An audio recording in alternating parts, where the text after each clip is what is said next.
Hi guys, welcome to my kitchen and welcome to Yaya Simple Living. Thanks for coming to visit me today.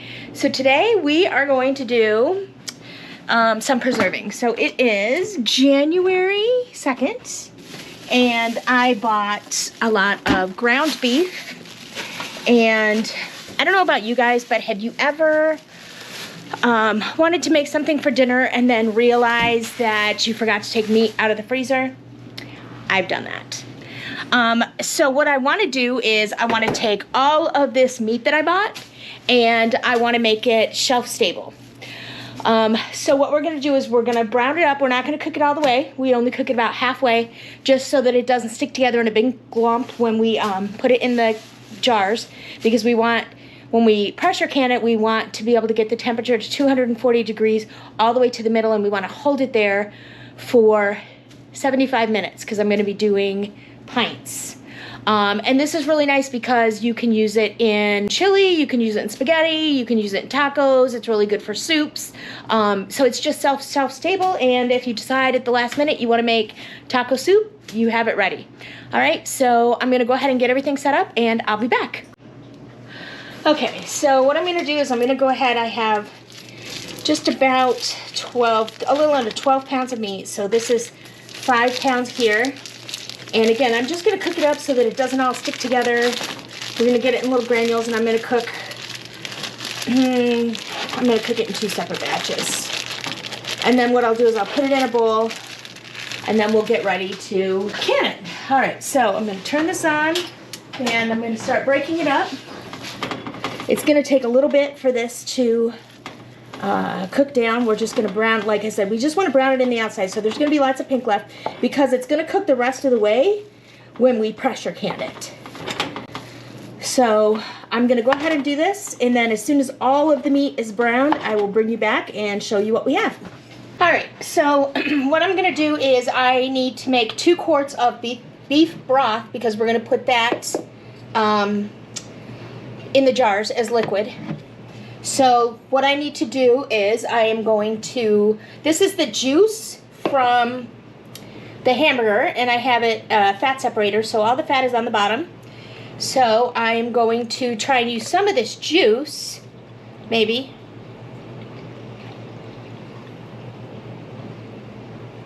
With the beef broth to give it some flavor. Okay. I am going to get some fat in there, but that's okay. So 2 quarts is 8 cups of water. So there's 2 cups of water. And then I'm going to just rinse this out. There's 4 cups of water. And we're going to do the other 4 with warm water. So I have my tea kettle. I'm going to pour 4 cups of water. There's 2.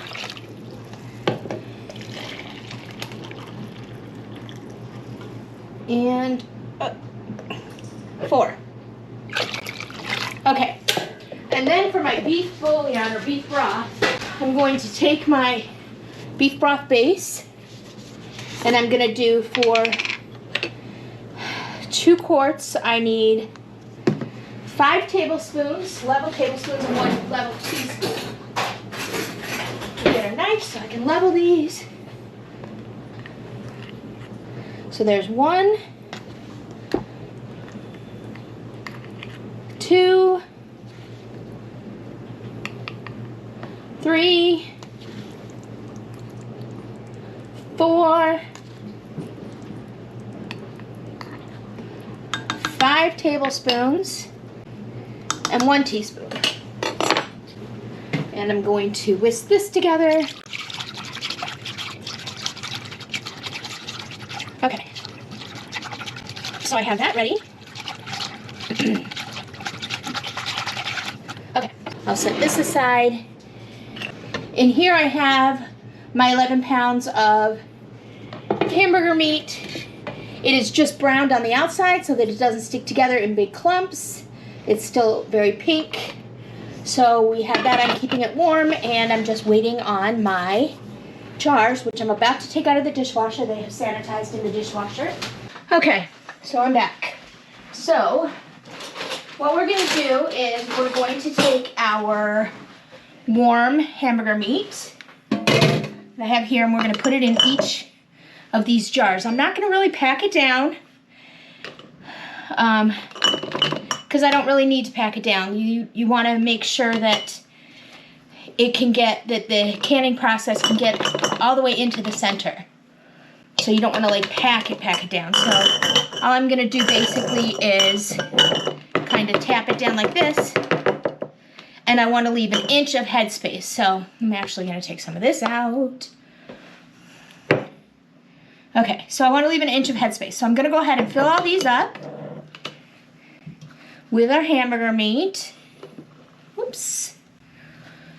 And then you can use this for soups, like I said. You can use it for taco meat. I didn't put any kind of filling or any kind of seasoning on it because I want to be able to season it when I pull it out of the cabinet. And this is really good, like if you live in a place where you lose power a lot, this is a good thing to have shelf-stable meat because you don't have to worry about your freezer. If you have like all your meat in your freezer and your power goes out, then you're worried about your meat all going bad. I do have meat in my freezer as well, but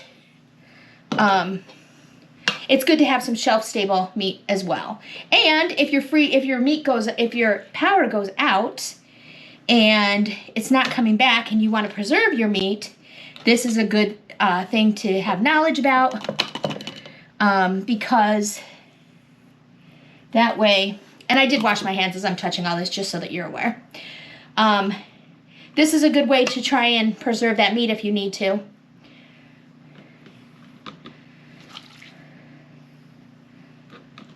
So let me fill these up and then I'll be back. Okay, so I've got all my jars filled. Now I am going to fill them up. So I want to fill them to 1 inch of headspace. So on these canning jars, the 1 inch of headspace is that bottom lip. So I'm going to take my, take my beef broth, which I do not like the way this is working, so I'm going to use the funnel instead, or the ladle. Alright, so let me get my canning funnel out again.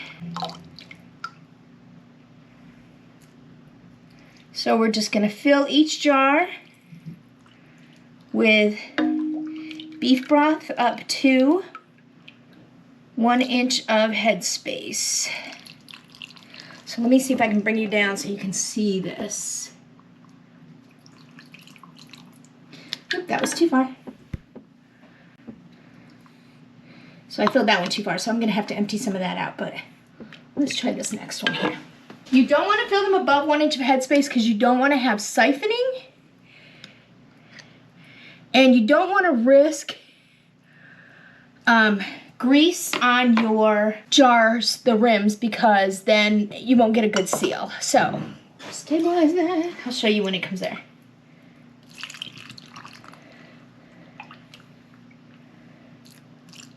So I started out with 11.5 pounds of hamburger meat. And so I filled that up. And we're going to debubble this in a minute.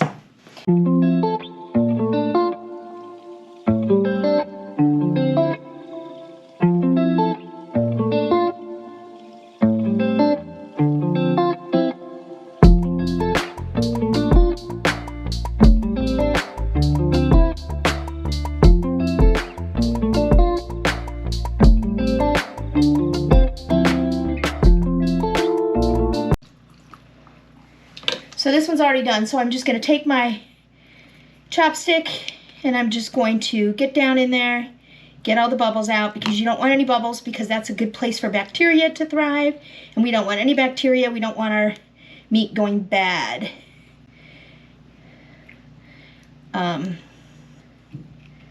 So we're going to debubble it. We're going to fill each of these and then debubble them, and then I'll bring you guys back. Okay, so I've got all of my jars filled with beef broth and the hamburger meat. I'm going to take now some white vinegar and a paper towel, and I'm going to wipe off the rims of all my jars because when I put the lid on, I don't want there to be any grease or anything on the lid of the jar that's going to affect the seal of my jar.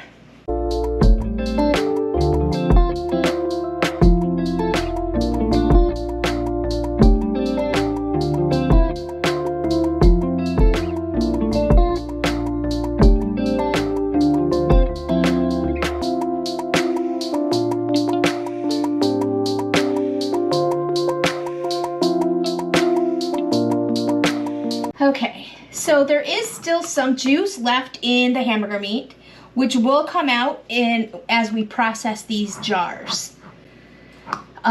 So some of them are not filled all the way, but that's okay because they're gonna come out as we process. So I've gone ahead and I've heated my lids. Ball says you don't have to heat your lids anymore. However, I do just because I feel like I get a better seal when I do that. It could just be I'm crazy, like I don't know. So I'm gonna put all my lids on. I've got my pressure canner warming up. It's simmering over there on the stove, so I'll show you guys that in just a minute. I can get all these lids on. Okay, one last lid. So I'd say this is pretty good considering it took me about 20 minutes to cook up all the hamburger, which wasn't bad. So I'm gonna put my lids on, and you wanna put your lids on finger tight. So, whoop, you don't wanna put them on too tight or it'll affect the seal. You just wanna put them on finger tight. And then what I'm gonna do is, I am gonna show you guys in a couple days, I'll take another video and I will make a recipe using the canned meat so you guys can see how convenient it really is.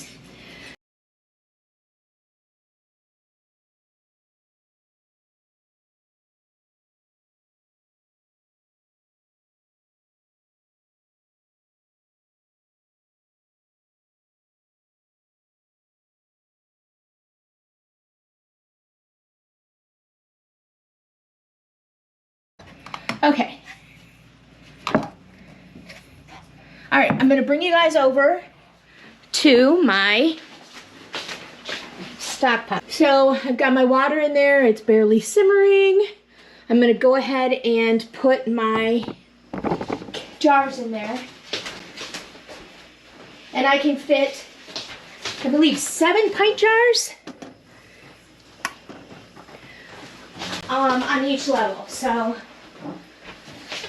I followed the directions on my canner, and I did water, 2 quarts of water in the bottom of the canner.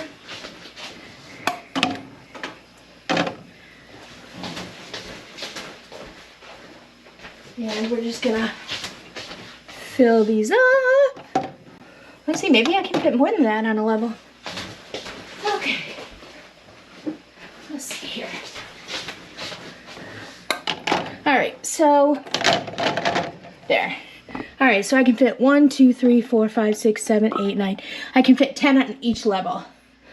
So I also have, but since I have 14 jars, I'm gonna put my other tray there. And I will put the last 4 jars on top.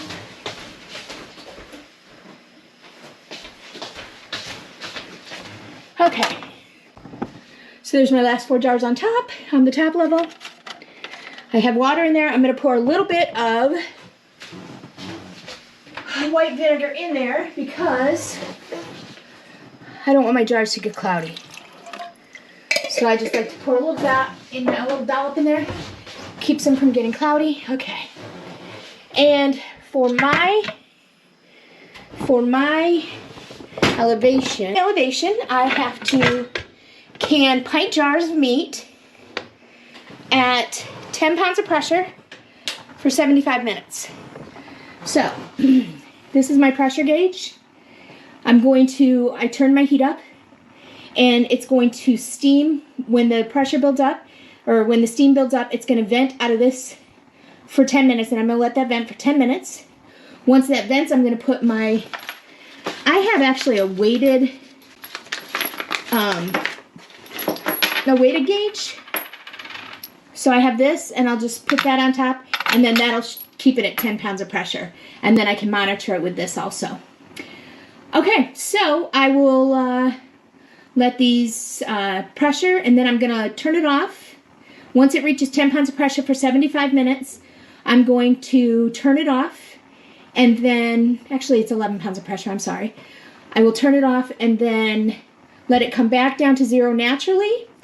When that happens, I'll take the lid off and I'll leave the jars in there for 10 minutes before I take them out to let them cool. So I'll bring you guys back when we're done. Alright, so I don't know if you guys can see that steam coming up right here. So it has vented for 10 minutes, so I'm going to take my weight and I'm just going to put that on top. And then the pressure will start to build to 11 pounds. And once it hits 11 pounds, I'm going to start my timer for 75 minutes. And then this will rock back and forth once it hits. Okay, so my timer is up to 11 pounds of pressure. And my jiggler is jiggling, so I will set my timer for 75 minutes. So my 75 minutes is up, and this is what my jars of meat look like. They are still boiling, so you can see that they have cooked all the way through. They are still boiling, so I'm going to leave them in here for about 10 more minutes, and then I will pull them out of the canner and set them aside. They do have to sit for 12 to 24 hours, and then I'll check the seals. And then they can go on my pantry shelf. So, I don't know if I mentioned it or not, but, oop, there's one popping. This is Canuary. So, during the month of January, you try and can additional items for your pantry shelf. So, my contribution for my Canuary is the ground beef that I just processed. This is also the beginning of the 3 Rivers Challenge. And what the 3 Rivers Challenge is that you try and not go to the grocery store and you try and just eat based on what's on your pantry shelf that you have preserved up from your garden and other things that you've preserved, so that you can rotate through your stock and your food's not just sitting on your pantry shelf. So I'm going to be participating in that. So I will show you guys what I'm making off my pantry shelf. And I will be back in a few days, and I'll go ahead and pull one of these jars out and we'll make something from these jars, maybe a taco soup. So I will see you guys then. I hope you enjoyed this. All right, bye. All right, guys. So here is my 14 pints of hamburger, shelf stable for future use. So I'm very excited. I would appreciate it if you enjoyed this video, if you'd give it a like. If you haven't subscribed and want to subscribe, go ahead and subscribe and hit the little notification bell so that you get notified every time I upload a video. And ta-da! Here's our hamburger. All right, so I will see you guys next time. Bye.